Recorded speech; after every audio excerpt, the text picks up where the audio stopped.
¿Estaba grabando ya? Sí, está grabando. Ah, ya, excelente. Sí, grabando. ¿Ah? Sí, bueno, que se grabe para que la gente que no pueda venir pueda escuchar las cosas.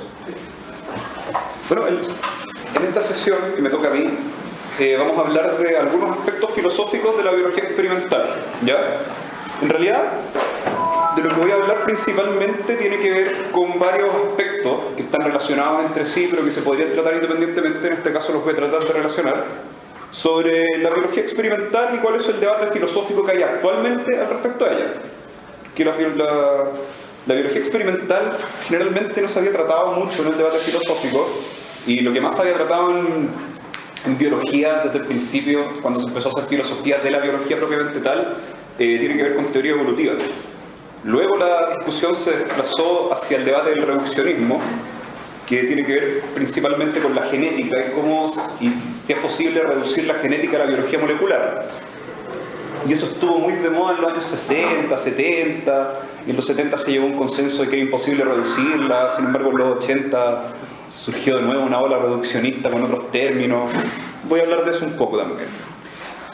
Y actualmente, como la filosofía ha eclosionado y prácticamente se hace filosofía de todo, porque todo es susceptible de hacerse filosofía, explorando los fundamentos de cualquier disciplina, la biología experimental se está investigando.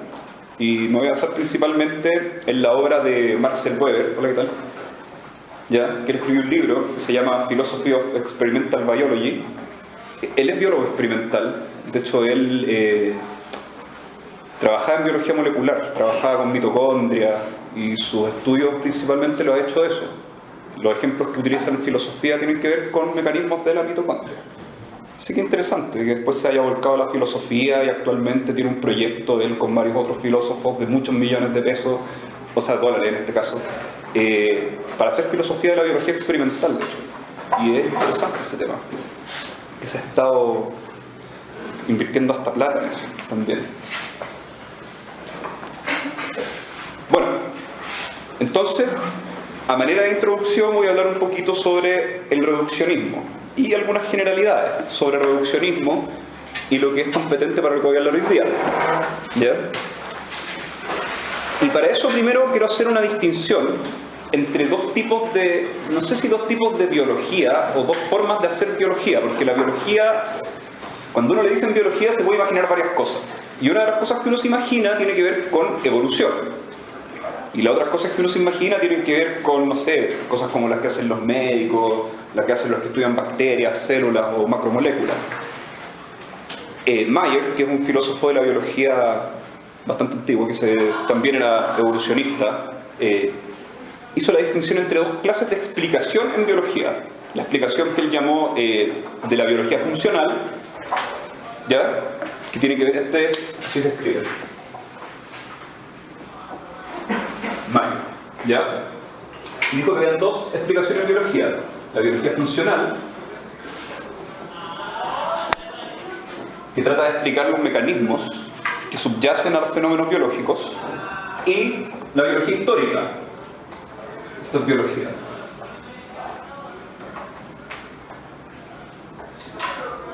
O evolucionista, la biología evolutiva. Y en ambos casos el modo de explicación o las causas que se busca explicar son distintas. Porque en un caso se tratan de explicar las causas mecanísticas que dan cuenta de un fenómeno biológico, y en el otro caso se trata de explicar por qué ese fenómeno biológico está ocurriendo ahora en un contexto histórico. También se le llama biología histórica. De hecho, la notación de Mayer es distinta porque él llamaba biología próxima y biología última. ¿Ya? Eso era lo que él usaba. La biología experimental, o lo que yo voy a hablar hoy día y lo que hablan los biólogos, o sea, los filósofos de la biología experimental actualmente, tiene que ver con esta, con la biología funcional, ¿ya? Que es la biología que se puede hacer en el laboratorio explicando causas que gobiernan ciertos fenómenos o explicando mecanismos que gobiernan los fenómenos. Y dentro de este debate, de esta biología, también en la otra es posible encontrar el debate del reduccionismo, pero aquí es donde el reduccionismo toma su forma más actual, ¿ya? Y el reduccionismo, esto es reduccionismo. El reduccionismo se puede dividir en tres aspectos que uno puede hablar de reduccionismo. Un aspecto es el reduccionismo ontológico. El reduccionismo ontológico básicamente dice que todos los fenómenos que existen tienen o subyacen de alguna u otra forma fenómenos físicos y químicos. Básicamente, si lo aplicamos a la biología, todos los fenómenos biológicos hay algún mecanismo subyacente de la física o la química que es el que da cuenta de él. Por ejemplo, si nosotros vemos una persona que está pensando, porque esto en la filosofía de la mente o de las ciencias cognitivas está pegando muy fuerte, nosotros podemos hablar de la conciencia, de qué es lo que está pensando, de los predicados mentales que gobiernan ese fenómeno, pero todo eso superviene en fenómenos físico-químicos finalmente. Eso es el reduccionismo ontológico. ¿Ya? El reduccionismo ontológico es netamente metafísico, ontológico, no hace ninguna declaración respecto a metodologías que deban ocuparse para estudiar los fenómenos o respecto a si es posible encontrar la explicación finalmente reduccionista. El otro reduccionismo, que está relacionado con el anterior pero podría ir de forma independiente, es el metodológico.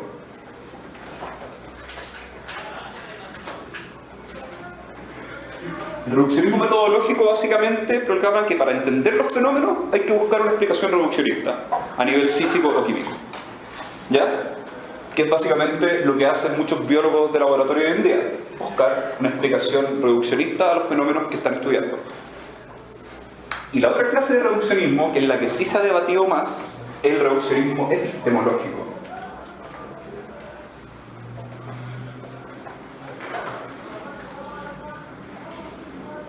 Y el reduccionismo epistemológico declara que es posible conocer un fenómeno a nivel de sus propiedades físicas o químicas. O sea, es posible hacer la reducción. Y es ahí donde está el debate, porque si uno acepta estos tres causas, o sea, estos tres modos de reduccionismo, o sea, en realidad para aceptar este, primero hay que aceptar los otros dos. Porque para ser reduccionista epistemológico y decir, sí, yo puedo aceptar una reducción de los fenómenos biológicos a sus componentes físico-químicos, primero tengo que aceptar que efectivamente subyacen, o sea, supervienen en fenómenos o propiedades o elementos físico-químicos. Y también tengo que aceptar que es necesario explicar las cosas de forma físico-química, porque si no, no tiene sentido. De hecho, el reduccionismo ontológico hoy día es algo consensual. Yo creo que todo el mundo actualmente acepta la tesis de reduccionismo ontológico, porque no aceptarlo indicaría que las causas que subyacen a los fenómenos biológicos no son físicas.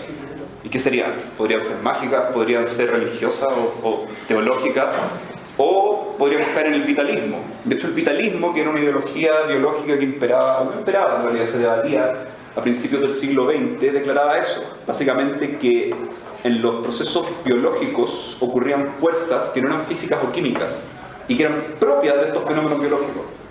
Y se declaraban cosas como, por ejemplo, que todas las moléculas orgánicas de origen biológico solamente podían ser sintetizadas en una célula viva, porque lo que lo sintetizaba era algo que solo tenía que estar vivo para hacerlo. Bueno, a finales del siglo XIX se sintetizó urea y dejaron por el piso esa tesis. Después decían que, bueno, las proteínas, por ejemplo, que tienen un plegamiento, solamente pueden adquirir su plegamiento en un mecanismo vivo, porque vitalistamente hay alguna entelequia que dicta que como finalidad la proteína deba adquirir ese plegamiento. Bueno, eso también se echó por tierra gracias a alguien que ganó el premio Nobel por ese trabajo, de hecho, Amfinstein, que demostró que la proteína solamente necesitaba la secuencia de aminoácidos para poder adquirir su estructura tridimensional. ¿Ya? ¿Por qué doy ese ejemplo? Porque el plegamiento es muy entretenido, pero bueno. ¿Ya? La cosa es que el reduccionismo epistemológico, que ahora voy a borrar esto, han habido dos grandes tendencias para poder dar cuenta de él. La primera, que es primera porque históricamente es la que surgió primero, y surgió en el seno del positivismo lógico, o en el pospositivismo, para ser más exactos, porque el trabajo final, que no es el primero, sino que es el que el autor, que este es Nagel, dio cuenta de esto desde el 61. Estamos hablando ya del libro de Nagel, La estructura de la ciencia. ¿Ya? Después yo voy a subir un resumen de esta ponencia y con las bibliografías. ¿Ya? Pero este es el reduccionismo teórico. Reduccionismo teórico. ¿Ya? Esto se conoce como el modelo, que no es el único modelo de reduccionismo teórico, pero sí es el más discutido y el más famoso. Es el modelo Nagel. Schaffner.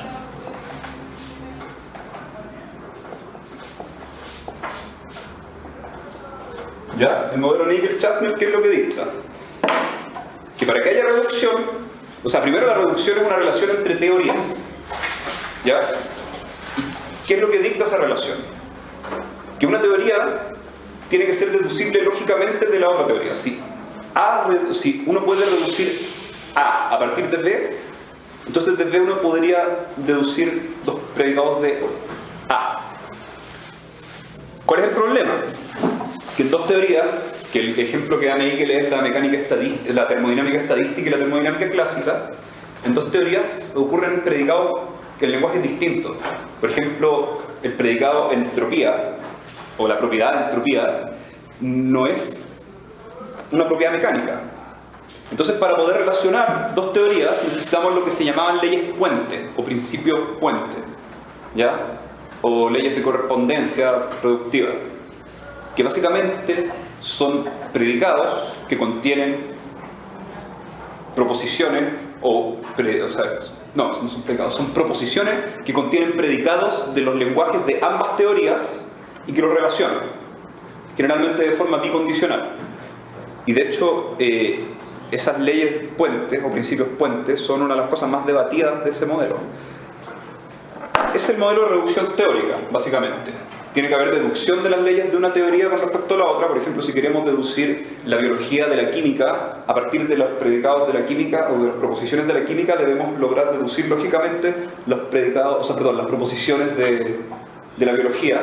Y además tienen que haber estas leyes puente que relacionen los términos de una con los de otra. Bueno, Feyerabend, que todos lo conocen, yo creo, los filósofos al menos lo conocen muy bien, criticó muy fuerte este modelo de reducción de Nagel porque dijo que, por ejemplo, en la teoría A y la teoría B, las propiedades que habían ahí, los términos que existían ahí, significaban cosas completamente distintas. Básicamente era imposible generar principios puentes que conectaran ambas teorías porque ambas tenían significados completamente diferentes. Entonces luego llegó Schaffner, que dijo básicamente, bueno, lo que estamos haciendo no es relacionar dos teorías. Lo que pasa es que cuando nosotros reducimos una teoría, lo que estamos haciendo no es relacionar dos teorías, es generar una mejor teoría en base al otro. Por ejemplo, si nosotros queremos reducir cierta teoría biológica a una teoría físico-química, lo que estamos haciendo nosotros es generar una teoría biológica modificada a partir de los conceptos físico-químicos. O sea, nosotros rehacemos los conceptos de la teoría biológica en lenguaje físico-químico y generamos una teoría nueva. Eso es lo que dijo Schaffner. Bueno, Schaffner después criticó el modelo, lo siguió cambiando y el reduccionismo teórico ha demostrado tener muchos problemas y al parecer no se adecua muy bien al reduccionismo en biología. De hecho, actualmente, y yo estoy de acuerdo con eso, hay un consenso de que el reduccionismo teórico es imposible en biología. Es imposible relacionar completamente, reducir completamente teorías biológicas a teorías físico-químicas. Pero hay un modelo de reduccionismo que es más local, que es el reduccionismo explicativo. Y en realidad esto no es un modelo. Aquí, por ejemplo, vamos a hablar de un modelo bastante grande, que es el reduccionismo teórico, pero acá hay varios modelos. El explicativo.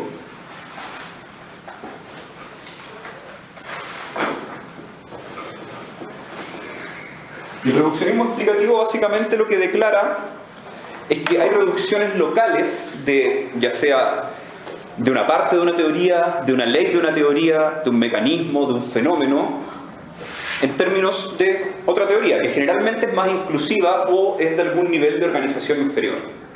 Por ejemplo, lo que podemos hacer, o sea, algo que se discute mucho, es si podemos reducir los fenómenos que ocurren a nivel de la psicología, reducirlos a fenómenos o a teorías o a leyes que ocurren a nivel de la fisiología de las neuronas.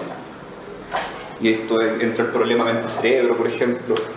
Y reduccionismo explicativo entonces ya empieza a hacer referencia directa a partes de un sistema o partes de un mecanismo. ¿Ya? También hace referencia a mecanismos, que voy a hablar más adelante. Y también a niveles de organización. Y todas estas cosas han dado origen a problemas filosóficos nuevos, especialmente el tema de los niveles de organización. De hecho, aquí no vamos a discutir de niveles de organización porque es un tema bastante complicado que escapa ya a los objetivos de esta charla. Pero en el reduccionismo explicativo se hace referencia a eso. si hay una reducción intranivel, internivel, o qué clase de mecanismo es el que se está reduciendo. Pero básicamente el reduccionismo explicativo dice que el reduccionismo es una explicación científica, no una relación entre teorías, que podría ser una relación entre teorías, pero a nivel localizado. O sea, nosotros estamos reduciendo una parte de una teoría, o un fenómeno incluso que era explicable por una teoría, ahora lo estamos explicando por otra teoría que es mucho más amplia o de un nivel de organización más bajo. Por ejemplo, estamos explicando la compresión de los gases usando la mecánica estadística, y es un fenómeno, la compresión de los gases, que antes estaba explicado por la termodinámica, con una relación bastante básica. Ahora lo estamos explicando a nivel de las moléculas que componen el gas. ¿Ya? O en el caso de la biología, nosotros estamos explicando el impulso nervioso que ocurre en una neurona a nivel de las proteínas que hay en la membrana de esa neurona y los iones que están pasando de un lado para otro y los gradientes de concentración de las moléculas y el potencial electrostático de la membrana. ¿Ya? Entonces, bueno, dentro de esto están los problemas principales de la biología experimental. Y las preguntas que surgen es cómo podemos caracterizar nosotros la biología experimental, o cuáles son los objetivos epistémicos de la biología experimental. ¿Qué es lo que busca la biología experimental? Si la biología experimental busca reducir teorías, si la biología experimental busca un reduccionismo explicativo, y si es un reduccionismo explicativo, ¿qué clase de reduccionismo? Y la otra pregunta es si la biología experimental busca generar teorías propias de la disciplina, o si la biología experimental busca aplicar leyes o teorías de otras disciplinas para poder explicar fenómenos. Recientemente han habido muchos trabajos que enfatizan la importancia del término de mecanismo para poder explicar cómo ocurre la explicación, o sea, para poder explicar, explain the explanation, para poder explicar cómo ocurre la explicación en la biología experimental o en la biología funcional, ¿ya?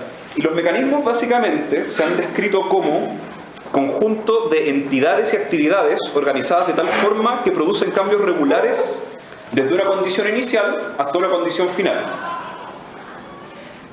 De hecho, hay varias definiciones, pero esta es la que más me gusta, que es de... Bueno, ahí les voy a dar la referencia cuando suba el resumen. Pero hace hincapié en esto, en entidades y actividades. Entidades, estos mecanismos.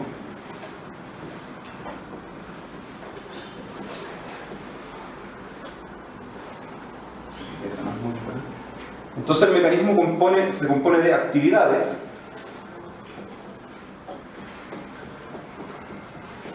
y entidades.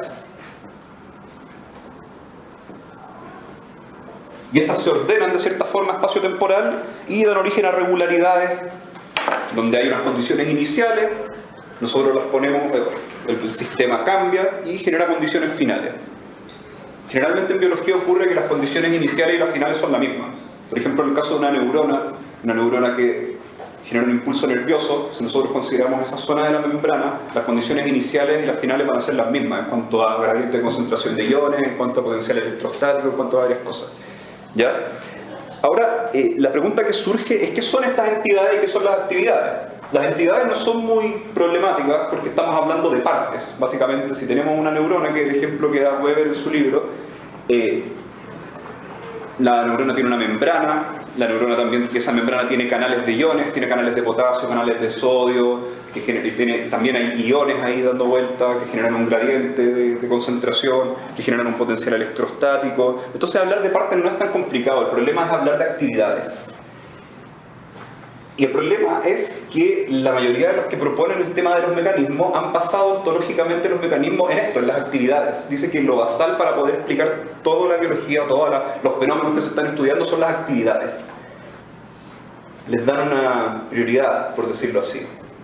Y dicen que las leyes naturales no son importantes, que nosotros podemos quedarnos con las actividades y listo. Ahora, ¿qué son las actividades? ¿De qué dependen?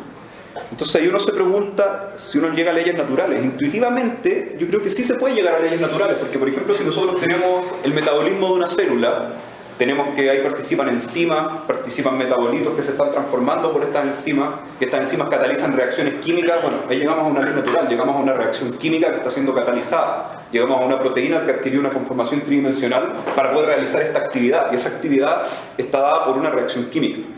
Entonces ahí nos podemos preguntar nosotros que si es que hay leyes naturales, que al final son las que están dando cuenta de las actividades, ¿qué clase de leyes naturales son? Y la pregunta que surge, y la pregunta que se discute mucho dentro de esto, es si es que hay leyes naturales en biología, si hay leyes naturales propiamente biológicas. Y actualmente el consenso dictamina que no hay leyes naturales en biología, que la biología es una ciencia que no tiene leyes naturales propiamente biológicas. Y dentro de esto yo voy a explicar dos tesis, ¿ya? Una que es la tesis de contingencia evolutiva y otra que es la heteronomía explicativa, que dan cuenta de por qué no hay leyes naturales en biología y por qué que no haya leyes naturales en biología no es malo que sea así. De hecho, el que no haya leyes naturales en biología le da a la biología un carácter científico bastante diferente y bastante amplio con respecto a otras ciencias. Entonces partamos con la tesis de contingencia evolutiva. Esa la propuso, voy a anotarlo en la pizarra, ya, para los que quieran buscarlo. Igual voy a, en el resumen que vamos a subir, van a aparecer esto. ¿Cómo se llama? Esta la propuso Betti en el 95, ¿ya? Dice básicamente lo siguiente, la tesis de contingencia evolutiva. No existen fenómenos, o sea, no existen leyes naturales propiamente biológicas. O sea, las regularidades que son propiamente biológicas o que contienen términos propiamente biológicos o son resultados contingentes de la evolución o son leyes físico-químicas o son regularidades físico-químicas que están disfrazadas por ahí. Por ejemplo, si nosotros hablamos de la elasticidad de las arterias, que ese ejemplo se da mucho, ahí estamos usando términos biológicos, arterias, elasticidad de las arterias para poder, no sé, regular la presión de la sangre, arteria, pero básicamente eso no es una regularidad biológica. Los términos arteria y sangre son netamente descriptivos. Aquí lo que importa y lo que es realmente explicativo es la presión, la elasticidad. Y los términos biológicos, ¿qué es lo que estarían haciendo? Bueno, estarían describiendo el sistema en el cual se está aplicando este tipo de términos que son físicos. Entonces, Betti nos habla de dos sentidos del cual podemos hablar de contingencia evolutiva. Un sentido débil, que consiste en que hay muchas excepciones y cambios en las regularidades biológicas. Por ejemplo, el código genético, que es la regularidad biológica por excelencia,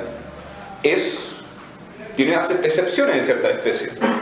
De hecho, si no me equivoco, en la mitocondria hay excepciones del código genético y también varía el código genético. No todos los organismos utilizan el mismo código genético.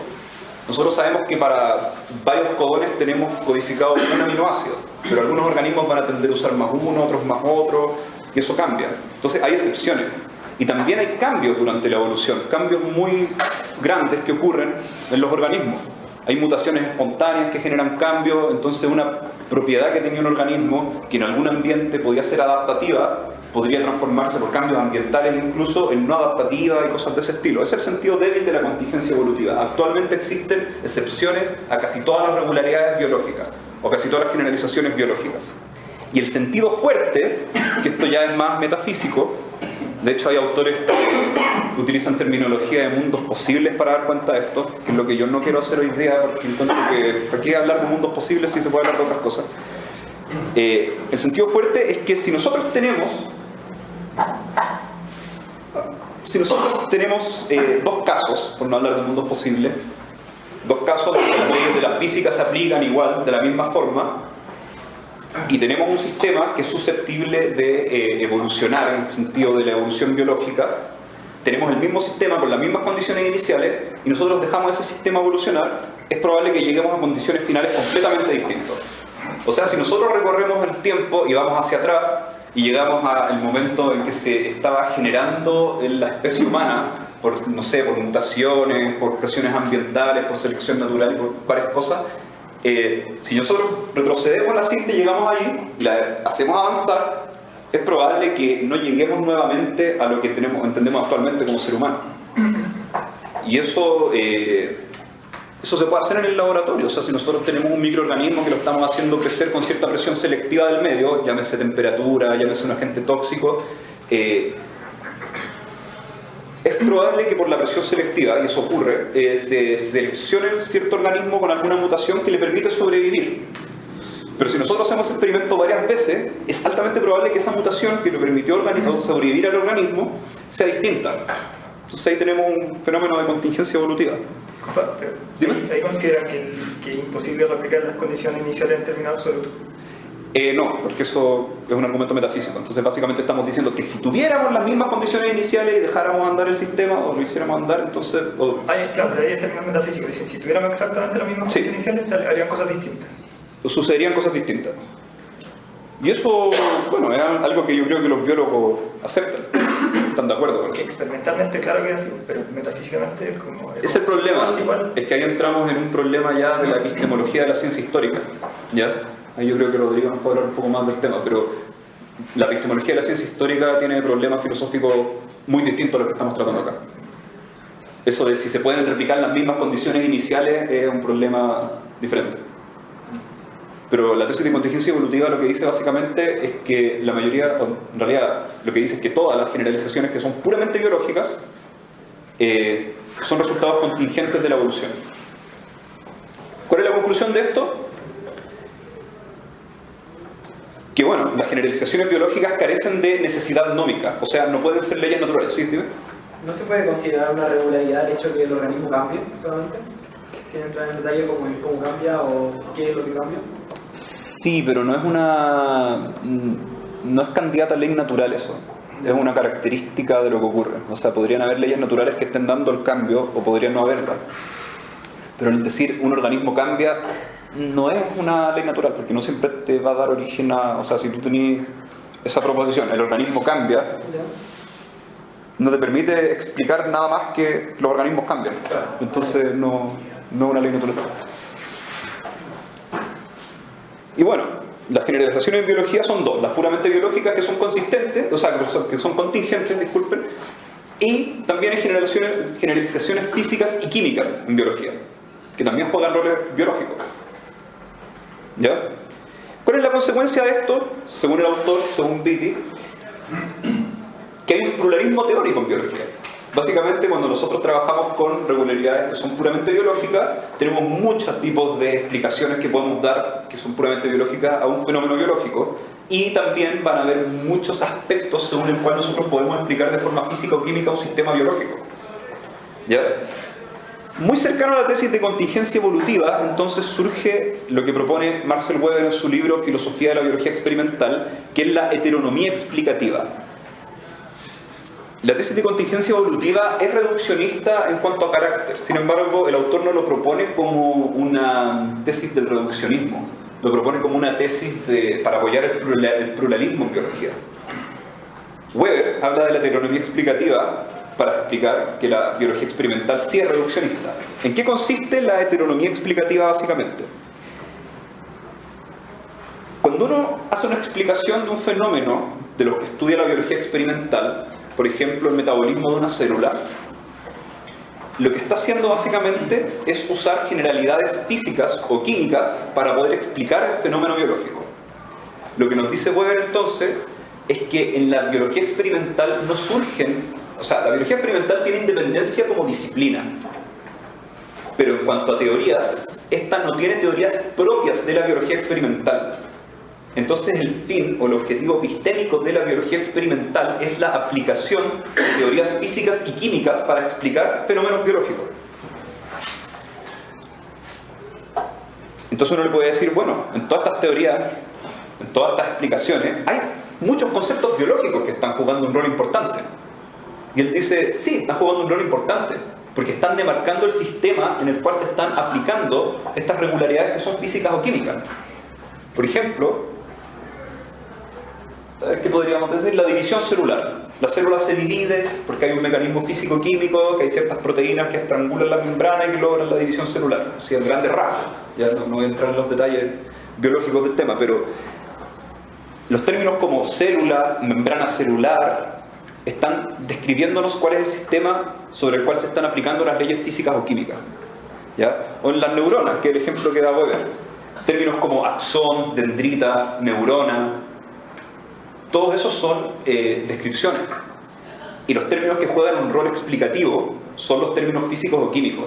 Proteína, reacción química, canal de iones, potencial eléctrico. Y de hecho las leyes naturales, que son las que tienen el rol explicativo son leyes naturales, físicas o químicas. La ley de Nernst, por ejemplo, en el caso de la neurona, la ley de, la teoría del estado de transición en el caso de una reacción enzimática, o en el caso del desplegamiento de una proteína, etc. Entonces, como conclusión de esto, insistiendo en lo mismo y redundando un poco, es que el fin epistémico de la biología experimental, entonces, es la aplicación de teorías físicas o químicas para explicar fenómenos biológicos. Insisto, esto no le está quitando el rol de disciplina a la biología. Lo que está diciendo es que la biología experimental es una empresa reduccionista que busca explicar los fenómenos biológicos. Y hay varias formas de hacerlo. Básicamente hay varios aspectos físico-químicos que uno puede tomar de un sistema biológico. Entonces se mantiene el pluralismo teórico, pero en un contexto reduccionista. Yo estoy completamente de acuerdo. No sé si... Bueno, de ahí podrán decirme si están de acuerdo o no. Ahora vamos a pasar al siguiente punto, que este punto ya es más amplio, que tiene que ver con la explicación funcional. Porque uno le puede decir, al que sostiene una tesis de heteronomía explicativa, uno le puede decir perfectamente, bueno, pero la biología tiene modos de explicación que son únicos de la biología y que no se repiten en ningún otro campo de la ciencia. Y no contando la biología evolutiva. ¿Cuál es esta explicación? Es la explicación funcional. Por ejemplo, si uno le pregunta a un biólogo ¿por qué el corazón late? Te va a decir, es porque su función es bombear sangre. ¿O por qué hay hemoglobina en la sangre? Porque su función es transportar oxígeno. Y así sucesivamente. Nosotros estamos hablando de funciones. En biología se habla mucho de funciones. Sin embargo, los biólogos no se preguntan mucho qué es lo que es una función o cómo si la función descansa en algo más. La función lo usan casi como término primitivo. Sin embargo, los filósofos de la biología se han dado cabezazos eternamente preguntándose qué son las funciones. Actualmente no hay un solo consenso, hay varios consensos. Y se ha demostrado que las funciones de verdad refieren a más de una cosa. No hay una sola función biológica. Ahora nosotros nos estamos preguntando si es que eso es una explicación puramente biológica y cómo encaja esto en algo como la heteronomía explicativa o la contingencia evolutiva, o en el esquema reduccionista de la explicación biológica. ¿Cómo encajaría? ¿Ya? Entonces voy a hacer un paréntesis para poder hablar de la función y la explicación funcional, que es un campo que encuentro bastante interesante. Porque así como uno lo toma, tiene problemas filosóficos bastante grandes. ¿Ya? Entonces los ejemplos ya los dije. Por ejemplo, la función del corazón es bombear sangre. La función del glóbulo rojo es transportar oxígeno. La función del estómago es digerir contenido proteico del alimento. O también generar hambre. Bueno, ¿cuáles son los problemas filosóficos y por qué los filósofos se interesaban tanto en las funciones? El primero es que cuando uno habla de funciones, y de hecho el vocabulario de función viene de ahí, viene de algo histórico en que se hablaba de la finalidad. O sea, viene del vitalismo o de la teología. Las cosas biológicas funcionan de cierta forma porque tienen una finalidad. Y por eso es que función es finalidad. Eso es antiguo. Actualmente las finalidades, las causas últimas están desechadas de la ciencia. Sin embargo, se sigue hablando de función. Hay autores que incluso han propuesto que la función es una especie de fósil conceptual y que en algún momento se va a desechar. ¿Ya? Sin embargo, yo creo que no, porque la función se puede explicar en otros términos. Ahora, otros problemas, sin contar el problema teleológico o teológico, de donde viene el término función, que allá no es un problema, porque se puede hablar de funciones sin entrar en términos de finalidades o de intenciones de las partes del sistema biológico, tienen que ver con la explicación los otros problemas. Porque, ¿qué es una explicación funcional? La mayoría de los filósofos saben que es una explicación científica, pero hay gente que no es filósofa aquí. Entonces, básicamente, hay dos grandes corrientes de explicación. Una es la explicación deductivista, que habla que para explicar un fenómeno nosotros tenemos que deducirlo de ciertas condiciones iniciales y ciertas leyes naturales. Entonces, si nosotros deducimos lógicamente el fenómeno está explicado. Hay otras corrientes, que es la explicación causal, que dice que encontrar la explicación de un fenómeno es encontrar la causa relevante para que este fenómeno ocurra. Y hay otros modelos de explicación, como la unificación teórica, la pragmática explicativa, hay varios, pero la causal y la deductiva son las más importantes y que nosotros podemos ver más en en la práctica científica en el laboratorio, porque la explicación unificacionista lo que trata de hacer es explicar más las leyes naturales, o sea, cómo se explica en una ley natural, porque la explicación de las leyes siempre fue un problema y Kitcher, no me acuerdo en qué año, tal vez Cristian me puede soplar.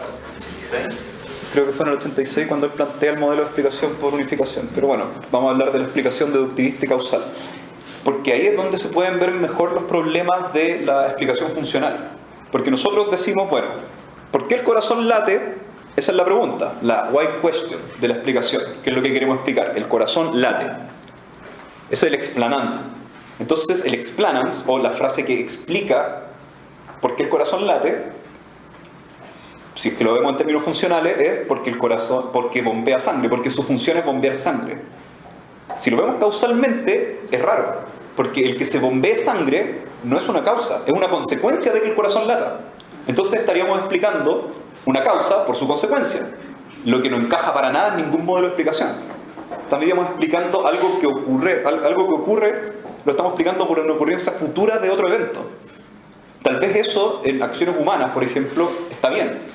En donde sí hay intencionalidad de algo. Por ejemplo, ¿por qué yo vine para acá al primer piso del DEP de un edificio abandonado? Bueno, para dar una charla de filosofía. Ahí el evento futuro, de verdad, no es lo que está explicando el que yo haya venido para acá. Es lo que yo quería hacer. Y bueno, ahí estaban los medios. Yo pensaba que los medios para hacerlo era venir para acá, caminar y pararme acá a hablar frente a ustedes. Bueno, ahí sí hay una finalidad. Pero en el caso de la biología no hay finalidad, no hay partes conscientes. El corazón no piensa, yo tengo que latir porque quiero bombear sangre. Entonces es un problema. Estaríamos explicando una causa por su consecuencia. Y del punto de vista deductivista, nosotros podemos deducir a partir de que el corazón lata que se esté bombeando sangre. Entonces lo que estaríamos haciendo es una especie de falacia de afirmación del consecuente. Porque si nosotros tenemos que el corazón late, latir. Corazón late implica se bombea sangre. Entonces, si nosotros nos preguntamos por qué el corazón late, porque bombea sangre. Entonces tenemos B, se bombea sangre. Es una falacia de afirmación del consecuente. De hecho, Hempel critica este modo de explicación y le resta todo rol explicativo a la explicación funcional. El 59 sacó un paper que se llama Análisis Funcional. Entonces él dice básicamente que este tipo de explicaciones no son explicaciones, porque si las tomáramos como explicaciones serían falacias. Son solamente análisis que se están haciendo y que tienen un rol heurístico muy importante en la biología, pero que no explican. O sea, la función, según Hempel, en el 59 estoy hablando, no explica. Entonces él dice básicamente que lo que los biólogos tienen, a lo que se enfrentan es lo siguiente. Nosotros tenemos un sistema que en ciertas condiciones internas y en ciertas condiciones ambientales realiza cierta tarea. Por ejemplo, bombear sangre. Y dentro de este sistema hay un corazón que está latiendo. Y que el corazón lata es razón suficiente para que se bombee sangre. Básicamente lo que estamos haciendo es ver qué es lo que hace el corazón dentro de una consecuencia. Y eso no es explicativo, es heurístico. Sin embargo, Nagel, el otro grande de esa época, en el 61, Nagel, ¿qué es lo que dice? En el mismo libro donde les plantea el modelo de reducción, también plantea un modelo de explicación funcional. En ese libro, no sé si lo tienen, lo han visto, es la naturaleza de la ciencia. El tipo toca todos los temas. Yo creo que él hizo un resumen de toda la filosofía de la ciencia de su época. O sea, el estado del arte de la filosofía de la ciencia en esa época es ese libro. Y es impresionante, porque el tipo toma todos los temas. De hecho, se mete en temas metafísicos, de partes y todos, de emergencia, explicaciones, de todo. Entonces él dice que, le dice a Hempel, le dice, oye, está bien, que el corazón lata es condición suficiente de que se bombee sangre. Pero en el mundo físico actual, si el corazón no latiera, los organismos no bombearían sangre. Entonces también que el corazón lata es condición necesaria. Así que la función sí explica, porque es condición necesaria y suficiente que el corazón lata para que se esté bombeando sangre en el organismo. Y ese era el debate que había sobre funciones en los años 60. Sin embargo, que el corazón lata, o sea, que se esté bombeando sangre, no nos permite deducir que hay un corazón ahí. O sea, yo sé que se bombea sangre y sabemos que hay un corazón porque casi todos los organismos vivos tienen corazón que late y que bombea sangre. Pero si nosotros solamente tenemos el hecho de que hay bombeo de sangre, no podemos deducir que hay un corazón. En Entonces el debate sobre funciones quedó medio botado hasta los mediados de los años 70, cuando llegó Wright. Se escribe, no me acuerdo si se escribe así, pero... Wright. Él plantea un modo de explicación funcional que sí pretende explicar por qué cierta parte del sistema está ahí. Y ese modelo es la explicación etiológica. ¿Ya? En su época, creo que fue alrededor del 76, fue el que primó. Entonces, ¿qué es lo que dice Wright? Entonces, la función de A, la función de A es F. ¿Qué significa esa proposición? La función de A es F significa que A hace F. El corazón bombea sangre. Eso es lo primero. ¿Alguien levantó la mano, no? ¿No? Bueno. ¿Y dos? Hace F en S. Ese es el sistema, que en este caso es un organismo vivo, ¿ya? Que tiene corazón y que bombea sangre. Entonces, A está en S.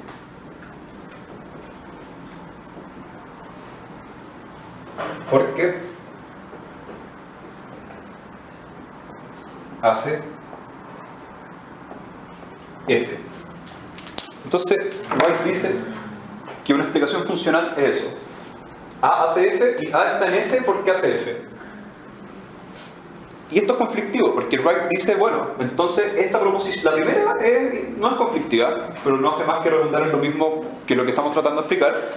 Pero la segunda, él dice, bueno, entonces las funciones dependen de la historia evolutiva de los organismos. Porque de verdad lo que estamos diciendo acá es que A está en F porque hace F, o porque en el pasado hacía F y eso hizo que A se mantuviera en los organismos. Básicamente la función del corazón es bombear sangre. La función del corazón es bombear sangre en el sistema donde sucede, porque bombea sangre. Y está el corazón se mantuvo en estos sistemas porque bombeaba sangre. Y por selección natural, nosotros tenemos que el corazón se mantuvo en los organismos por bombear sangre. Entonces, ¿cuál es el principal problema? Que esto es muy bonito, así como suena, pero el principal problema es que estamos haciendo depender la función de toda la teoría de la selección natural en el estado del arte en que se encuentra en el momento que nosotros atribuimos una explicación funcional. ¿Sí? ¿Puedes parafrasear la segunda condición sin usar el por qué? Sí, lo puedo. Pero es que el por qué está...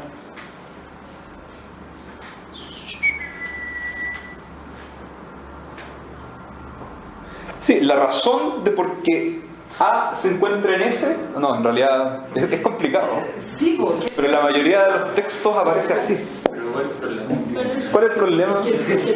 ¿Por qué sigue volviendo al condicional? Porque todavía puede tener interpretación teleológica. No, pues es que la interpretación teleológica no es lo que estamos tratando de evitar. Lo que estamos tratando de hacer es poner esta explicación teleológica en términos biológicos. Y en este caso, esos términos... No es teleológica necesariamente, porque la teoría de la evolución que contamos como background no es teleológica, es puramente causal. Sí, lo que pasa es que la teleología en este caso no estaría dada por la interpretación que se da. Básicamente la teleología pasaría a un nivel más epistémico, por decirlo así, no tan metafísico. Entonces nosotros le atribuimos teleología a algo porque nosotros aislamos este sistema, nosotros vimos que llegó a esta condición final, nosotros vimos que para llegar a esta condición final el sistema se fue por estos caminos. Y así nosotros atribuimos teleología a, no sé, las partes que tuvieron que hacer cierto trabajo. No basta como que, por ejemplo, o sea, te pregunto porque no... Sí. Que la condición más bien dijera que si A no está en S, nada hace F. O sea, que A es lo único en S que hace F. Estaríamos llegando a Nagel, sí. Porque al final, lo que tú me dices, cuando yo digo que la función del corazón es bombear sangre en un cuerpo, el problema con la afirmación del consecuente era que no quería que ocurriera que hubiera otra cosa que bombeara la sangre, o sea, que pudiera darse que hubiera un cuerpo donde hubiera bombeo de sangre pero no hubiera corazón, ¿no es cierto? Que esa era la posibilidad que dejaba abierta. Entonces, en realidad lo único que yo necesito, o me parece que lo único que necesitas es que la función de A sea F cuando A es lo único que hace F en el sistema. Sí, lo que pasa es que en ese caso, incluso si lográramos obtener una explicación así, no estaríamos explicando por qué el corazón está ahí, estaríamos explicando que siempre hay un corazón, pero la gracia de esto es que hace depender la función de la evolución, de la historia evolutiva de los organismos que tienen corazón o de la historia evolutiva de los organismos que tienen glóbulos rojos y todas esas cosas. Ya, pero ¿por qué esa formulación remite al... ¿Por qué esa formulación implica necesariamente aceptar No, lo que pasa es que... o sea, un modelo evolucionista subyacente. O sea, así como está expresada, no lo acepta necesariamente. Sin embargo, Wright propone que para poder darle sentido a este tipo de afirmaciones necesitamos un modelo evolucionista detrás. Porque básicamente el hecho de que el corazón lata y bombee sangre generó un rasgo que le permitió a ese organismo ser seleccionado. Sí, pues, sí, ¿Me entendés? Eso. Se podría decir que como A está en S porque hace F y además A requiere que haya F no, perdón. Sí, que S requiere que haya F y además A es el organismo históricamente que sobrevivió para poder hacer Claro, el S. Por eso, con la evolución requerir Básicamente, o sea, ese porque hace F, quiere decir de que ese porque hace F, esto de acá, dice que en el pasado, el hecho de que A estuviera haciendo F, permitió que ese organismo se mantuviera y hoy día lo encontremos. Entonces la función depende de eso. Pero es que con esa misma estructura yo puedo decir la función de esa ampolleta, de ese tubo fluorescente, es alumbrar en esta sala. Porque el tubo fluorescente alumbra y el tubo está en esta sala porque alumbra. Sí, de hecho Wright... Pero ya dijimos que hay teleología, pues nosotros lo pusimos ahí para que alumbrara. Sí, de hecho el libro de Wright se divide en dos partes. En la parte teleológica, donde explica cosas, por ejemplo, intencionalidad humana, tecnología. La función de la botella es contener agua. ¿Por qué? Porque nosotros lo hicimos así. Entonces el por qué en ese caso sí, sería porque nosotros quisimos que así sea. Porque nosotros encontramos que eso era bueno y la función que nosotros le dimos a este aparato tecnológico. Sin embargo, en la naturaleza, en biología, no hay algo, a menos que sea muy religioso y solamente cree en el diseño natural, no hay algo que esté dando cuenta, no hay algo que haya puesto ahí las cosas. A menos que... No, sí sé, pero ese algo que puso ahí las cosas o que mantuvo las cosas. Esa definición de función no implica necesariamente aceptar las condiciones. En biología sí. En biología sí. En tecnología no.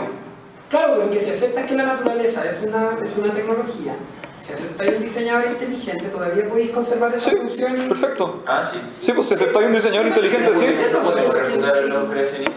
No, porque eso es lo que te estaba preguntando. Por eso el debate del creacionismo es metafísico. La función de función que me estáis dando no implica necesariamente aceptar un background evolucionista, por eso es lo que te estoy diciendo.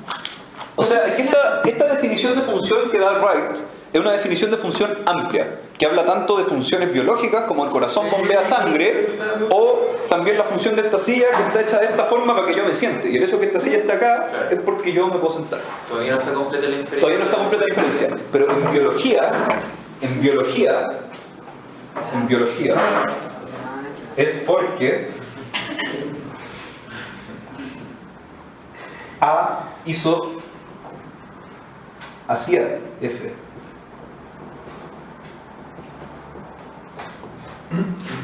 En el pasado. No, igual no creo que sea suficiente. Es igual, es raro. Es raro, pero así lo propone Wright. Sí. Bueno, Wright recibió muchas críticas, pero... ¿Tiene el problema? No, sí, también, o sea, yo creo que dentro de lo acotado que intenta Wright plantear su definición de funcionalidad, aceptando un montón de supuestos que hay detrás, ¿verdad? Incluso la construcción del segundo sentencia tiene problemas, puesto que presupone que hay evolutivamente que hay un traspaso completamente de funcionalidad desde el origen del trabajo hasta el presente. Sí.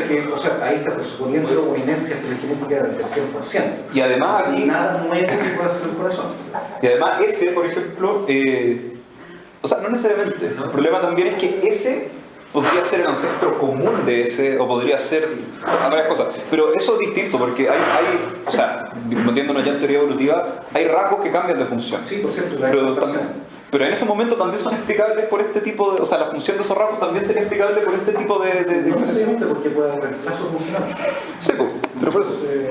Claro, lo que encontramos ahora es que está ocurriendo detectar alguna función en el presente no necesariamente implica que ese rasgo u órgano haya desempeñado una función en el pasado. Pero también Es complicadísimo, o sea, yo lo encuentro súper cuestionable la sentencia no, y también, de hecho ahora iba a pasar a las críticas. Ya, dale. Sí. No, y de hecho hay órganos que tienen más de una función. Por ejemplo, los huesos tienen función estructural, pero también son reservorios de calcio, varias cosas. Bueno, las críticas que se le hacen, como hace depender la función de la evolución, la primera crítica es una crítica pragmática. Cuando los biólogos están explicando de que algo se haya mantenido en un organismo, lo explican con la función, no al revés. No explican la función porque se mantuvo. O sea, esto es medio artificioso, los biólogos no lo utilizan así. De hecho, los biólogos dicen, esto se mantuvo porque tenía tal función. Entonces, ahí viene esto que tú estás diciendo. Yo creo que la objeción que tú estás diciendo va por ahí. Porque cuando un biólogo dice, mira, el corazón se mantuvo porque bombeaba sangre, dice, el corazón se mantuvo evolutivamente porque tenía la función de bombear sangre.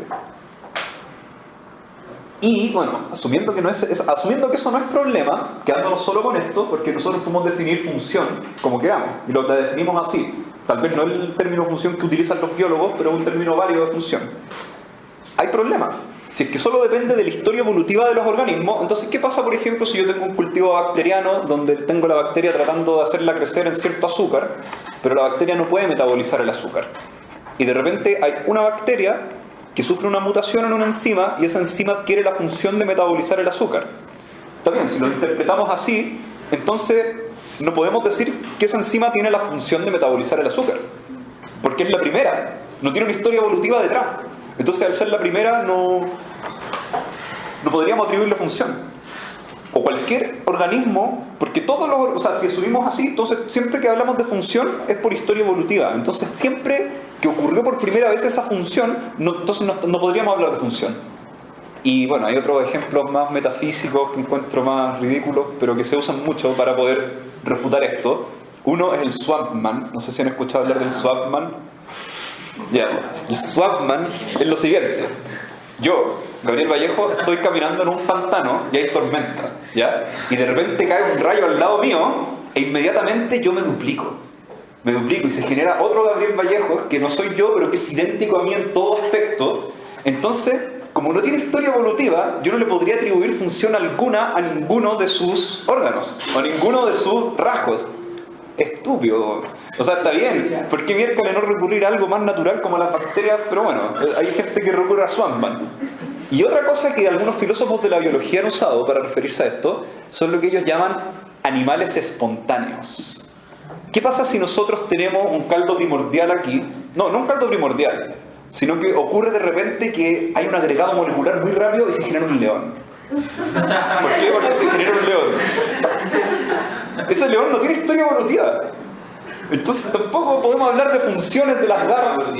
Pero el león va a salir a cazar, va a correr, pero no hay función. Entonces, bueno, yo prefiero la objeción más biológica y menos... Pero que quizás el problema no es tan grave porque se trataría de que la historia evolutiva misma requiere algún tipo de explicación mecánica.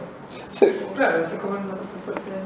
O sea, sí, igual si nosotros queremos hacer una explicación funcional que se aplique a todos los casos, también se va a tener que aplicar a casos estúpidos como animales espontáneos, como Swampmans y todos los casos raros que podríamos diseñar. Y no es problema, porque nosotros sabemos que sí existen mundos posibles que no son este. Hay gente que ha escrito libros enteros demostrándolo. Qué basura, bueno, no importa ya. Bueno, estas son las críticas que se han hecho principalmente al concepto etiológico de función. Ahora, la gracia del concepto etiológico de función es que se pretende explicar la presencia de un rasgo en un organismo.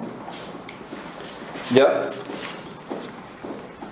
De hecho, es tan popular este método de función que hay filósofos de la biología que lo han utilizado para apoyar el reduccionismo.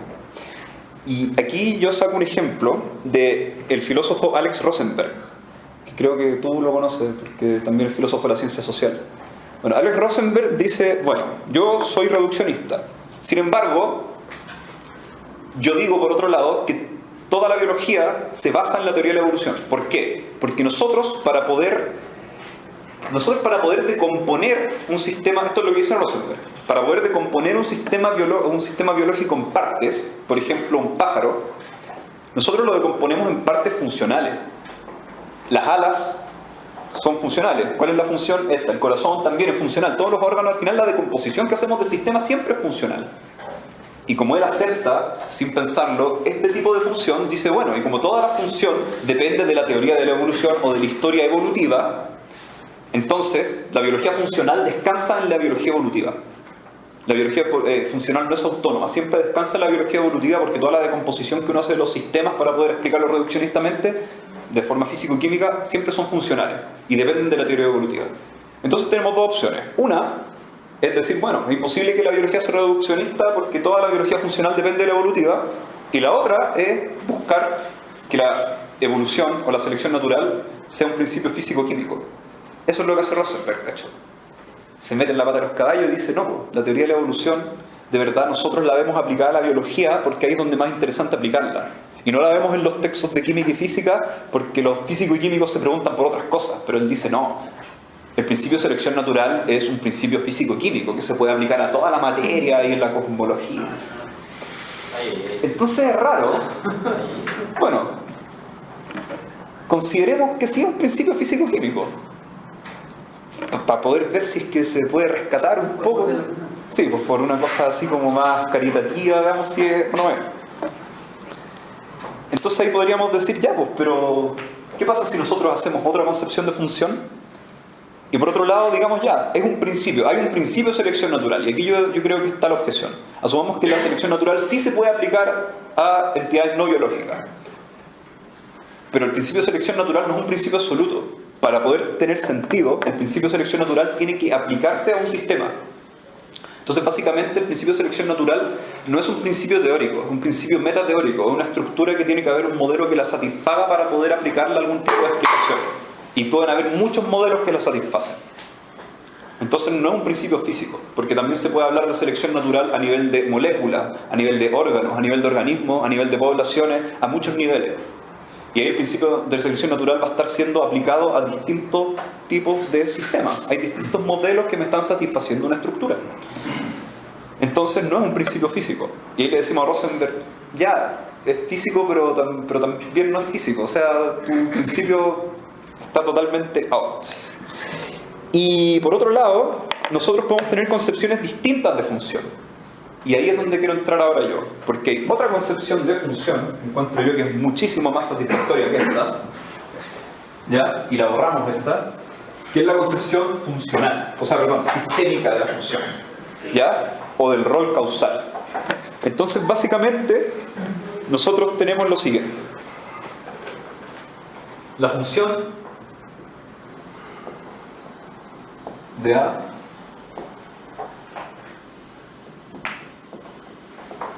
es F en S. ¿Qué es lo que estamos diciendo al decir eso? Nosotros estamos diciendo que, es que esto es más... A tiene una capacidad F. Aquí ya empezamos a hablar de propiedades. A tiene una capacidad, si no me equivoco, bueno, capacidad, esto me podría ayudar tal vez, es un término metafísico, capacity, ¿cierto? Claro, como una propiedad que tiene una disposición a hacer algo. Sí, que tiene una propiedad que le confiere un poder causal de hacer cualquier cosa. En este caso, A tendría la capacidad F. Y A participa en un sistema S que tiene una capacidad G, que se puede explicar por el hecho que A tenga la capacidad F. Básicamente, esto también se le llama concepción analítica de la función. Porque nosotros lo que estamos explicando acá no es la presencia de un rasgo en un sistema. Lo que estamos explicando es una capacidad del sistema que se da cuenta de esa capacidad. Nosotros damos cuenta por las capacidades de las partes del sistema. Entonces aquí nosotros lo que estamos haciendo es ver que un sistema tiene partes, que las partes del sistema tienen capacidades y que el hecho que esas partes estén en el sistema y que tengan esas capacidades o esos roles causales, nos dan cuenta que el sistema en general tenga cierta capacidad. Entonces, ¿cuál es la capacidad del corazón? El latir. Esa es la capacidad del corazón, el latir. Y el hecho de que el corazón lata, que tenga esa capacidad, nos da cuenta de la capacidad del sistema de bombear sangre. Y ese es el modelo funcional Que me imagino sistémico. más se remite, más que a la historia evolutiva, a la estructura metabólica. Aquí no se habla de historia evolutiva. Claro, necesita solo que el organismo, porque el león, claro, aparece un león de la nada, y ese león necesita una historia evolutiva para tener como la tendencia a la autopreservación, los mecanismos metabólicos que cualquier león.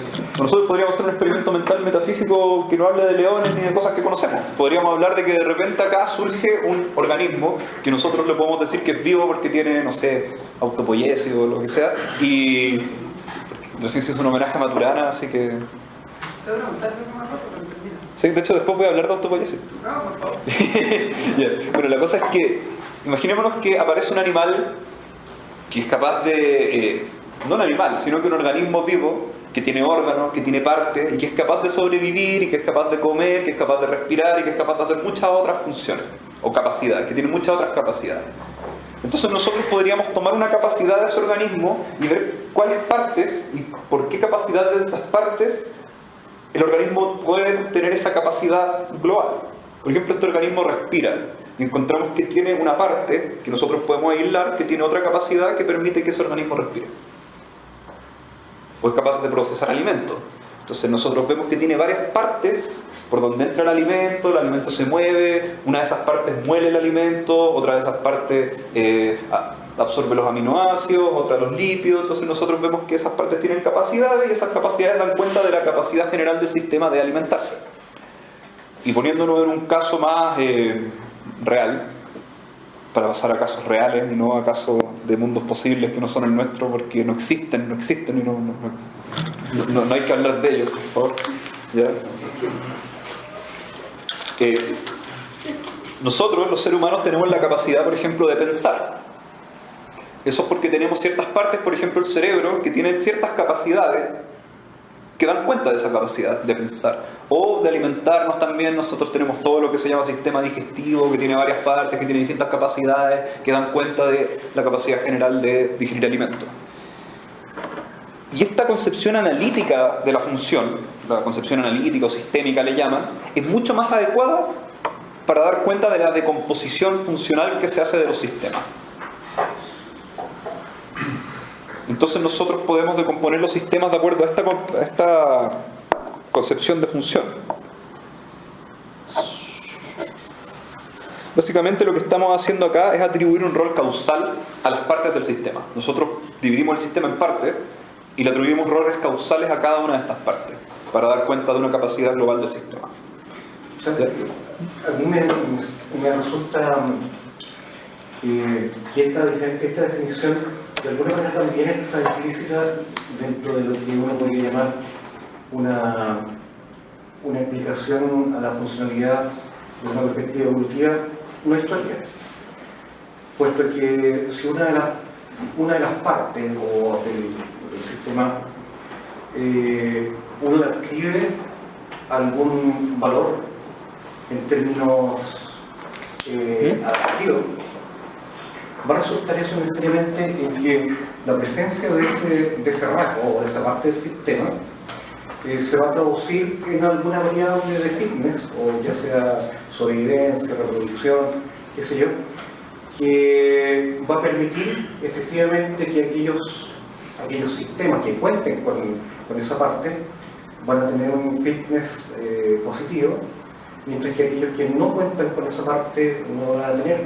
Y en ese sentido eso también es una asignación funcional desde una perspectiva evolutiva, solo que es no histórica.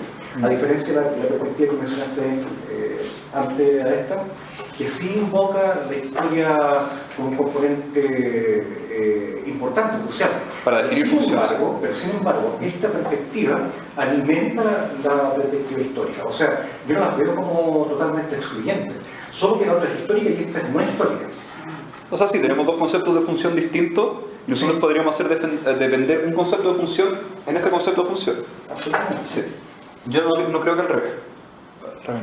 Ahora, sin embargo, hay varios más conceptos de función. O sea, yo ahora estoy mostrando los dos más frecuentes en la literatura, pero hay un concepto de función que también basa en la función en selección natural, pero es ahistórico, que habla del actual régimen selectivo, por ejemplo, que es el que tiene, si no me equivoco, Kitcher. No sé si has visto algo. No, pasamos de Kitcher. Sí, Kitcher se metió en el tema de las funciones, se metió en todo en realidad, pero se metió en el tema de las funciones y... ¿Ah? Sí, Philip Kitcher, sí. Porque saben que dentro de la perspectiva del análisis del concepto de adaptación se hace la distinción muy implícita entre lo que es una explicación histórica y no histórica a la funcionalidad de los rasgos. Yeah. Entonces por eso me llama la atención de que sean tomadas acá como tipos alternativos de explicación funcional. O sea, yo estoy hablando de dos conceptos distintos de función, Sí, pero en cierto marco conceptual uno podría implicar al otro, o en otro concepto, no sé, marco conceptual podría ser distinto, o en algún concepto, en algún marco conceptual, que yo creo que es lo que ocurre en la biología experimental de laboratorio, sirve mucho más este que el otro. Sí. Porque en la biología experimental del laboratorio, cuando nosotros nos preguntamos cosas evolutivas, no estamos haciéndolo para asignar funciones. Cuando asignamos funciones lo hacemos así, por ejemplo, en el caso de que, no sé, los que estudiamos enzimas, nosotros le asignamos roles causales a los residuos de la enzima porque permiten, no sé, darle estabilidad, metabolizar, o sea, catalizar la reacción química o, no sé, tener especificidad por un sustrato, por ejemplo. Entonces nosotros ahí estamos dándole roles causales a residuos de aminoácidos en una enzima. Y también le damos un rol causal a la enzima dentro de un esquema metabólico. Y también le damos a esa ruta metabólica un rol causal dentro del metabolismo global. Y le damos un rol causal al metabolismo. Entonces ahí nosotros, bueno, hay una consecuencia de esto, que esta G, que es la capacidad del sistema que estamos tomando en consideración, es a la vez una función. Entonces G también va a dar cuenta de otra capacidad y otra capacidad que a la vez son funciones, porque son roles causales. Y bueno, ahí es donde podrían entrar las críticas a este sistema, a este tipo de concepción de la función. ¿Cuáles son las críticas que se le mencionan? Uno es lo que se le ha llamado el libertinaje o promiscuidad. Porque nosotros tenemos un organismo y ese organismo tiene muchas capacidades. Nosotros, como investigadores, le podemos encontrar alguna capacidad para investigarle. Entonces, ¿de qué va a depender la decomposición que se va a hacer? Bueno, de los intereses del investigador.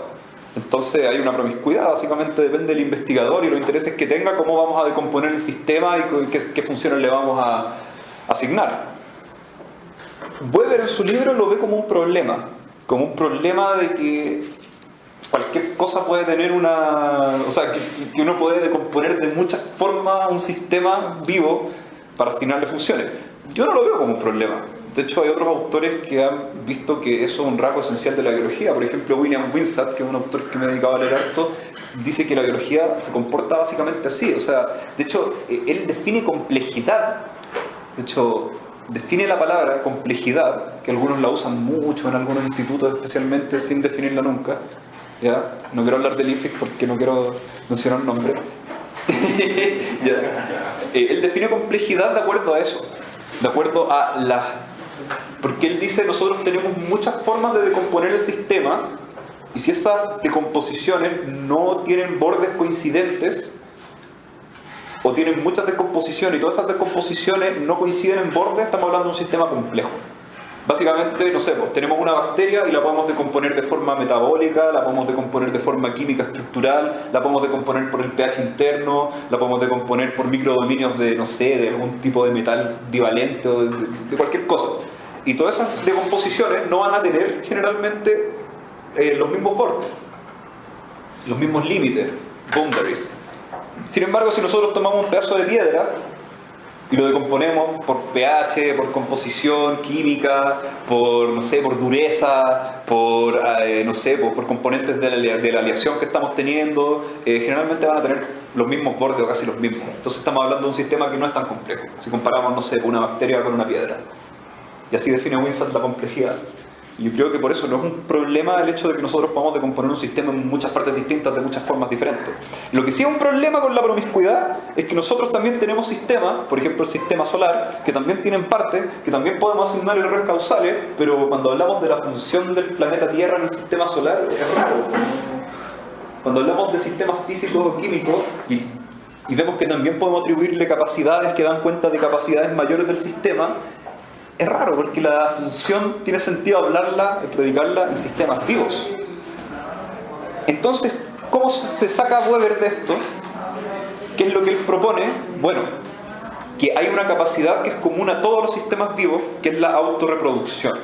Que esa es la capacidad final del organismo vivo que nosotros estamos considerando. O también podría ser autopoiesis, podríamos llamarla así. Y ahí nosotros, me saco un poquito el sombrero, un poquito nomás, y digo, bueno, sí, de algo que sirva este concepto, que sí. No, sí. ¿Pero por qué autorreproducción?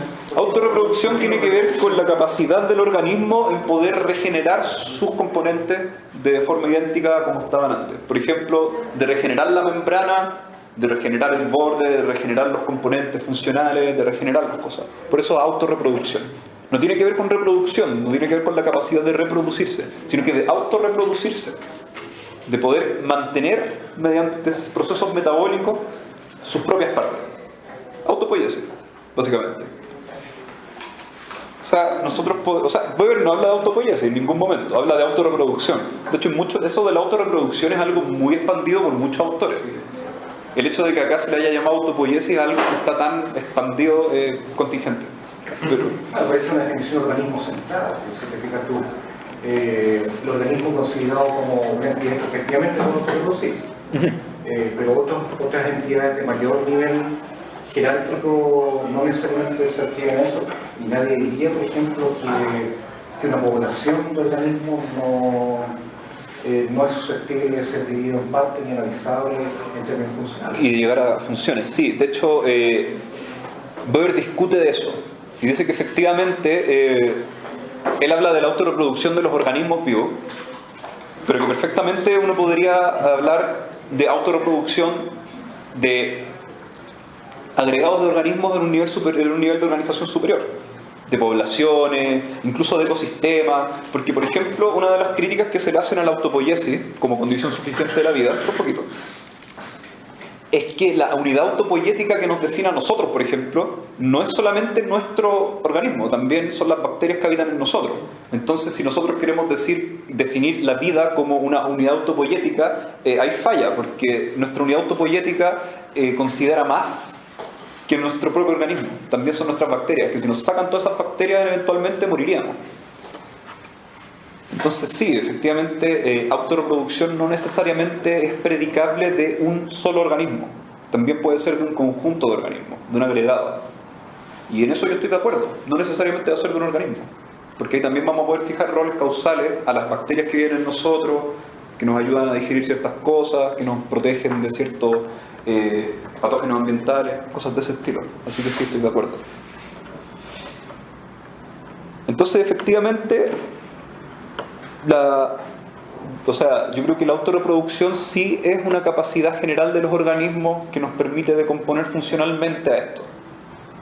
Que también podamos decomponer otro tipo de sistemas de forma funcional, dado la autorreproducción, también puede ser. Pero los organismos los podemos decomponer por eso. ¿Tú ibas a decir algo, no? Sí. ¿Seguro? Bueno. ¿Tú ibas a decir algo? Ya. Ahora,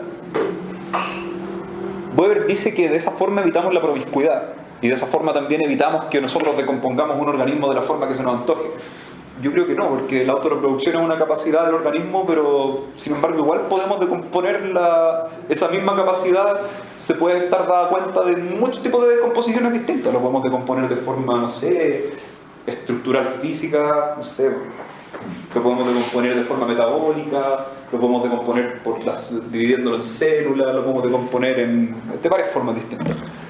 Sin embargo, el hecho de poner la autorreproducción como la capacidad nos evita hacer decomposiciones funcionales de cosas como un sistema solar, una galaxia o un remolino en el mar o cosas de ese estilo, un volcán o lo que sea. Ahora, ¿por qué me metí en esto de las funciones? Volviendo al inicio de cuando empecé a hablar de funciones, era porque yo hablé de heteronomía explicativa y dije que la explicación en biología experimental funcionaba de tal forma que nosotros no generábamos teorías propias de la biología experimental, sino que aplicábamos teorías físico-químicas para explicar fenómenos biológicos. Pero por otro lado había una explicación que es la explicación funcional, que parece ser propiamente biológica. Sin embargo, son compatibles con la heteronomía explicativa. ¿Por qué? Porque nosotros lo que estamos haciendo es decomponer el sistema en sus partes físicas y químicas y atribuirle roles causales a las capacidades, que son capacidades físicas o químicas del sistema. Entonces, básicamente, la explicación funcional también lo que hace es especificar cuál es el sistema en el cual nosotros estamos haciendo una explicación de acuerdo a la física y la química.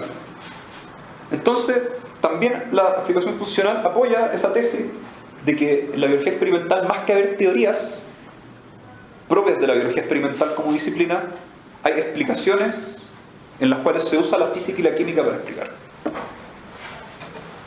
¿Te puedo hacer una pregunta? Sí, por favor. Lo que quieras. Que en esto tú conectaste de nuevo con lo que hablaste más al comienzo acerca de la reducción, cuando distinguiste de reducción ontológica, reducción metodológica, reducción epistémica.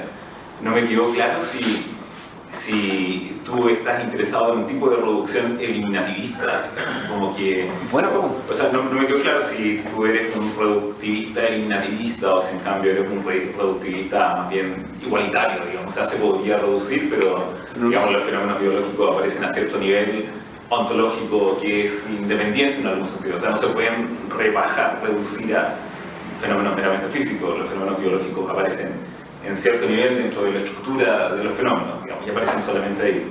Y lo otro es que me da la impresión ahora que estás conectando eso con lo de la función, que de algún modo como que tú no lo has dicho explícitamente, pero como que tú le atribuyes virtudes a esto de que la función se pueda explicar en términos de roles causales en un sistema, digamos. Como que le atribuyes virtudes a eso, y no sé si tienes una historia aparte para justificar esa virtud. O sea, a mí me da la impresión, no lo has dicho tú, a lo mejor no es así, que como que tú ves como positivo esto de poder explicar la función en términos de roles, de instancias de fenómenos físicos y químicos, digamos.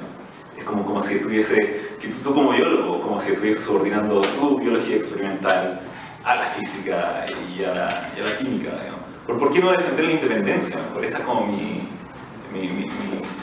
Sí. Mira, respecto a la primera pregunta, si yo soy eliminativista o no. O sea, obviamente no, porque si no te quedarías sin pega. Sí.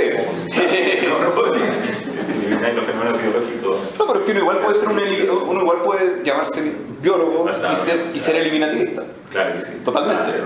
Pero, no, sí, pero yo todavía no podría responderte eso. Porque estoy recién metiéndome de cabeza en mucha literatura pensando en ese tema y... Te confundí. ¿Ah? Sí, estoy confundido. Son en dos partes. No, pero es un tema tan interesante. Y fíjate que hay tipos como...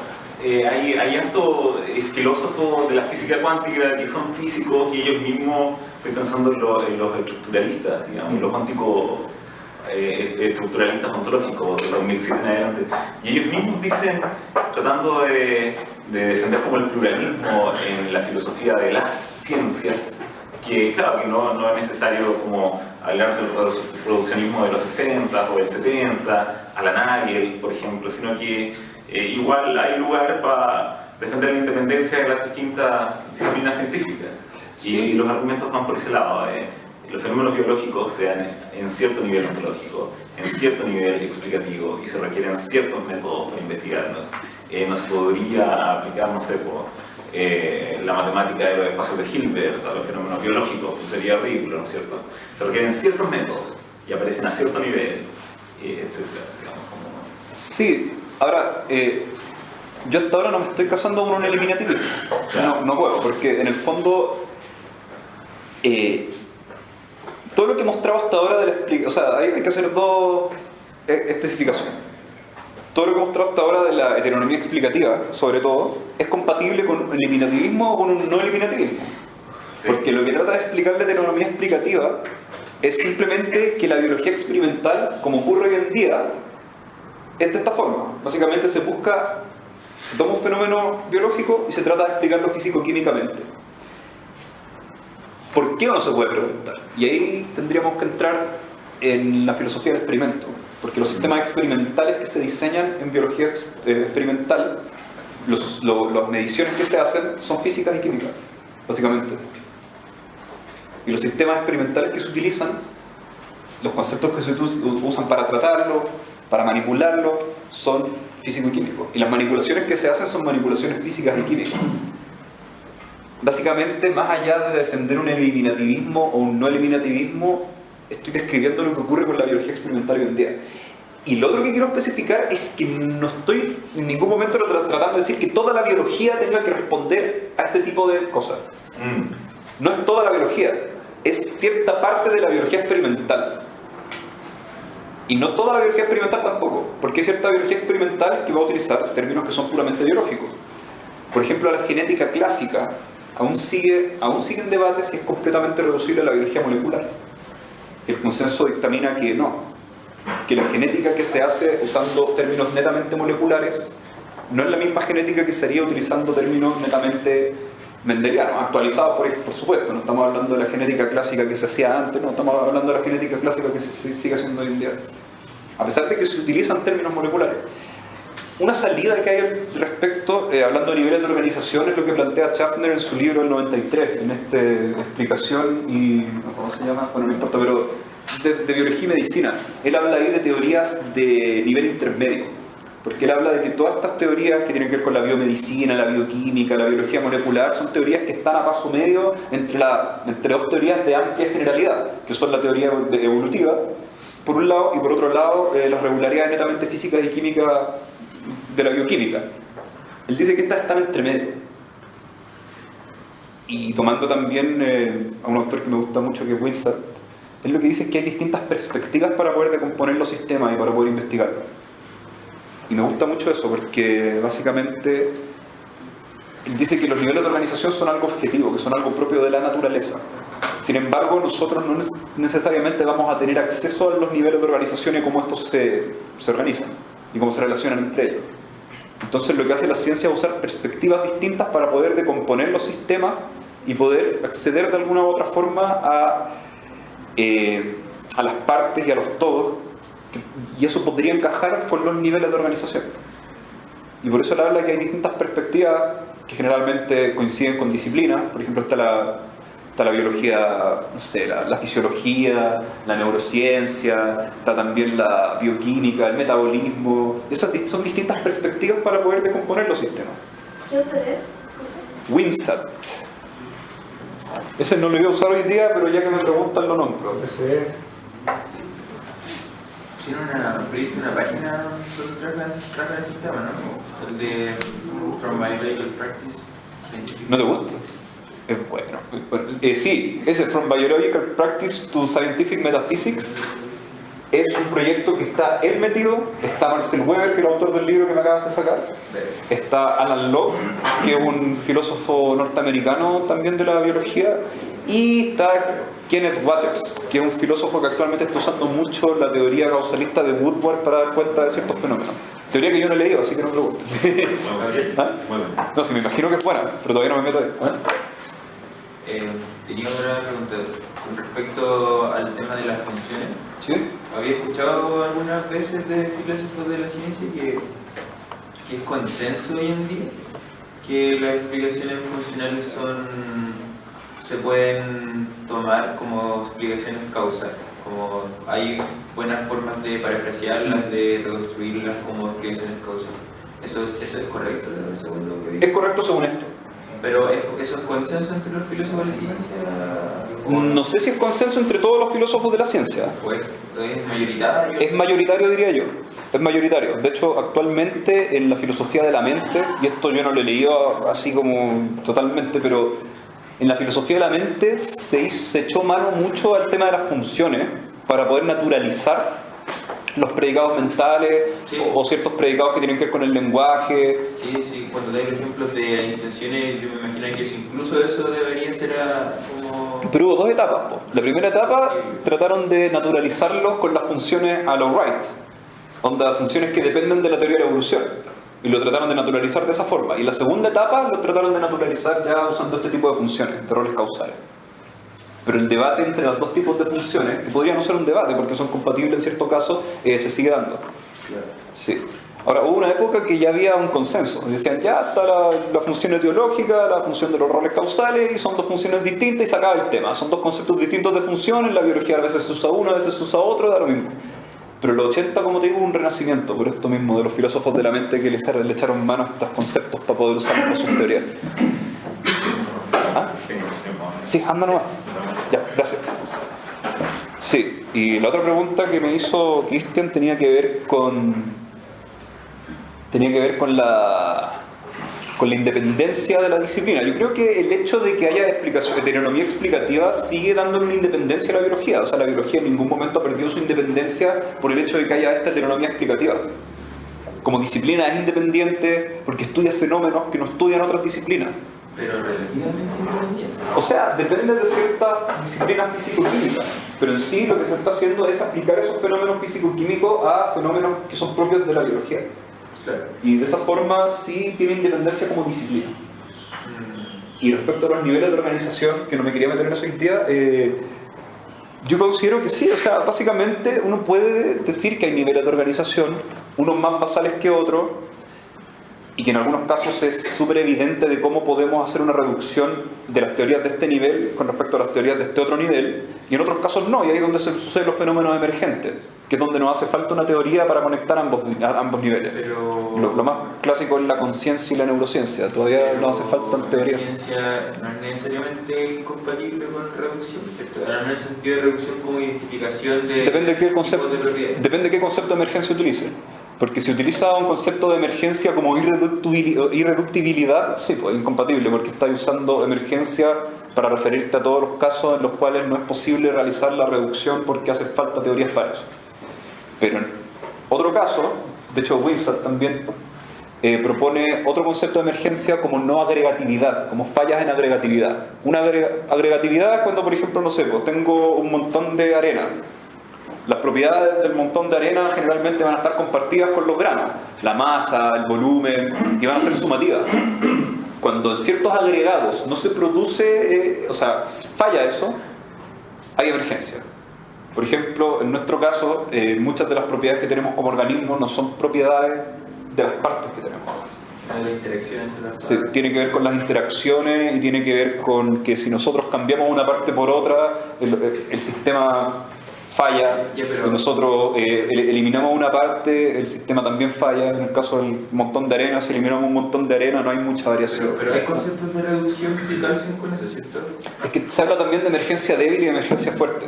Emergencia débil sería todo tipo de emergencia que nosotros podamos hacer compatible con reducción.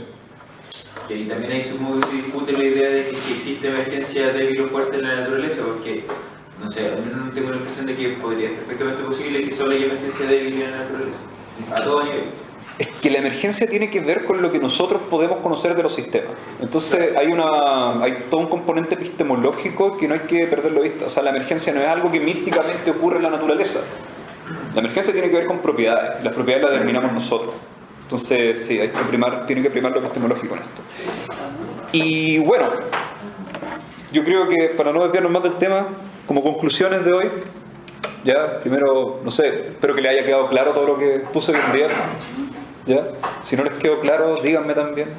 Les agradecería mucho todo tipo de críticas o todo tipo de comentarios.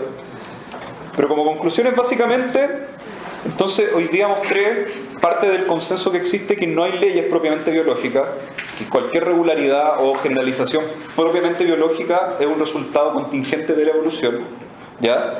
Y que en biología experimental, o en la mayor parte de la biología experimental, se da... No estoy de acuerdo con tu primera sentencia, pero lo podemos discutir después. Sí, después lo podemos discutir. O sea, básicamente, yo creo que mirando solamente la biología experimental, o los fenómenos que se estudian en biología experimental, sí es cierto. Pero si nosotros vamos, por ejemplo, a la genética de poblaciones, si nosotros vamos, por ejemplo, a ciertas áreas de la teoría de la evolución, ahí sí se puede hablar de leyes en biología. Y por otro lado, si nosotros nos olvidamos del componente filogenético de, por ejemplo, los accidentes congelados que ocurren en la evolución y que nos han dado cuenta de las generalidades que existen hoy en día, sí se puede hablar de leyes, pero se puede hablar de leyes para ciertos grupos de organismos o para ciertos grupos de sistemas. Entonces nosotros definimos ciertos conjuntos de sistemas donde sí podemos hablar de regularidades que tienen necesidad númica para ese grupo de sistemas. Entonces sí, básicamente uno puede hablar de grados de contingencia. Y eso los autores lo dicen y están de acuerdo. Hay ciertos grados de contingencia. Hay ciertas cosas que son muy contingentes y ciertas cosas que son menos contingentes que otras. Y también tiene que ver con los grupos de sistemas a los cuales se está aplicando este tipo de generalidades. Así que sí, por ese lado la contingencia evolutiva no es algo blanco y negro, es más tirado para el gris. Y bueno, por otro lado, la mayoría de la biología experimental, más que generar teorías propias, busca aplicar leyes físicas y químicas para explicar sus fenómenos, los fenómenos que estudia. Y esto nos da cuenta de un pluralismo teórico en la biología.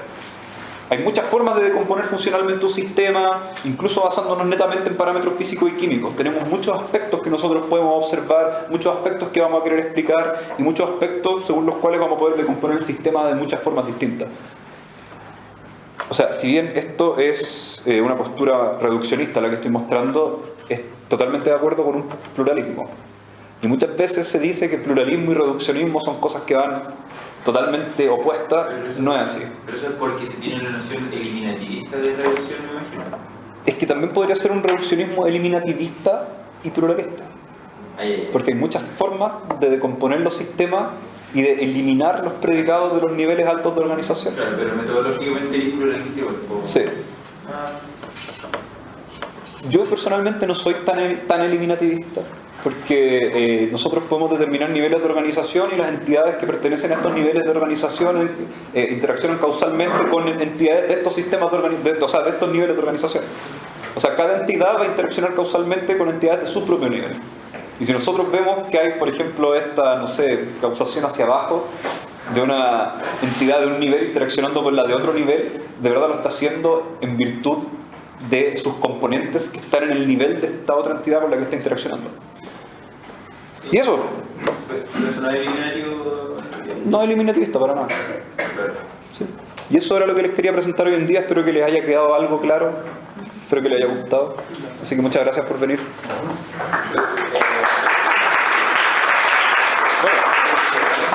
Oye, déjame invitarle. Bueno, quedan todos invitados a participar de la próxima sesión regular. En esta ocasión le va a tocar poner a Manuel, que no vino hoy día, también miembro de GFAUCH, va a exponer sobre filosofía matemática. Y el 13 de julio, ¿sí? El 13 de julio, nuestro compañero Inti va a lanzar su libro de forma digital, su libro de Introducción a la Lógica Filosófica, para que asistan. Sobre lo de Manuel, es un ciclo que Manuel quiere inaugurar sobre métodos formales en filosofía. Así que para todos los interesados que quieran colaborar, son bienvenidos. A propósito de lo mismo, que quería comentar que a propósito de la exposición de filosofía y la biología, hemos hablado con algunos miembros de FAUCH interesados y otras personas interesadas en biología. Y esperamos de aquí a algún tiempo poder lanzar talleres de ciencia, de filosofía y de ciencias específicas, para los cuales, por supuesto, necesitamos toda la ayuda posible porque no tenemos toda la capacidad para nosotros abarcar todas estas disciplinas solos. Así que, reafirmando la vocación de FAUCH de ser un grupo abierto a trabajar con cualquier persona en cualquier momento, les pedimos, les rogamos que nos escriban si tienen tiempo y ganas de trabajar. Porque, por supuesto, no podemos abarcar todo el conocimiento humano siendo un grupo de solo 10 personas. Así que, y somos un grupo muy abierto a aprender y a enseñar lo que sea. Así que eso, muchas gracias por venir. Muchas gracias. A nuestro grupo cualquier cosa. Bueno, y cualquier evento lo vamos a estar anunciando a través de Facebook, de la página y de todos lados. Se van a enterar.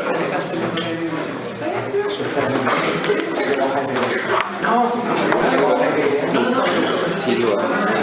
Bueno, que contaste lo de la primera parte de los Facebook, porque no voy a estar un poco. Sí. Oye, tomaste un libro que en los 50 dijiste que resumíamos todo el conocimiento. Estructura de la ciencia de Nagel. Nos vemos luego. Y ese, ¿habrá algún libro que se lo bastante como actualizado?